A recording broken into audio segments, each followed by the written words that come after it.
Baghdad के एक दरवेश आलिम थे, तो वो जब भी नमाज पढ़ाते ना तो किसी ताजर की दो बीवियों के बारे में दुआ मांगते। नमाज पढ़ाते तो कहते अल्लाह उस ताजर की दो बीवियों को अपनी खास रहमतें अता फरमा। एक दिन लोग उनके गिर्द इकट्ठे हो गए, कहने लगे बाबा जी बताएं तो सही वो बीवियां कौन थी जिनके लिए आप दुआ मांगते।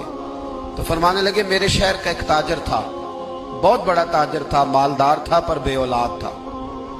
उसे बगदाद से मुल्क के शाम जाना पड़ता था तिजारत करने, और कई कई महीने उसे शाम के मुल्क में रहना पड़ता था। उसने इस तरह किया कि वहां भी एक शादी कर ली। अब वो वहां कुछ ज्यादा वक्त गुजारने लगा, मालदार आदमी था, बीवी को मकान भी लेके दे दिया।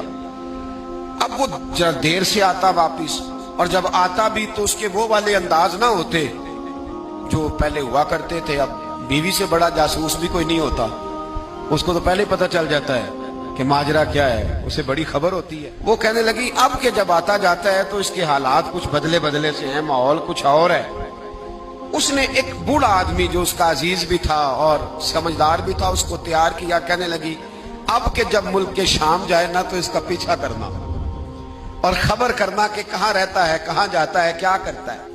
वो बूढ़े बुजुर्ग जो थे वो खातून के कहने पर कुछ उसने किराया भी दिया। वो उस ताजर के पीछे गए और वापस आके खबर दी। कहने लगे कि तो 2-3 साल बीत गए, इसने वहां भी शादी की हुई है, तुझे बताया ही नहीं। बीबी बड़ी समझदार थी, हौसला मंद, जीरक, उसने शोर नहीं मचाया। उसने कहा कि मैं ना अब जब आएगा ना तो तरीके से बात करूंगी और पूछूंगी कि ऐसा क्यों किया। और ये भी उसने आके बताया कि अगर तेरे साथ निकाह के बाद उसे औलाद नहीं मिली तो औलाद वहां भी कोई नहीं, ये मुकम्मल तफसीलात। अब जब इस दफा खामंद आया तो आते ही वो बीमार हो गया, कमजोर होने लगा। अब खातून ने मुनासिब नहीं समझा कि आते ही धड़ाम से मैं उसके सर पर ये फोड़ दूं कि तूने निकाह किया हुआ है और मुझे बताया नहीं। वो जरा तसल्ली में रही, कुछ वो बीमार था, हौसला रखा, खिदमत करती रही।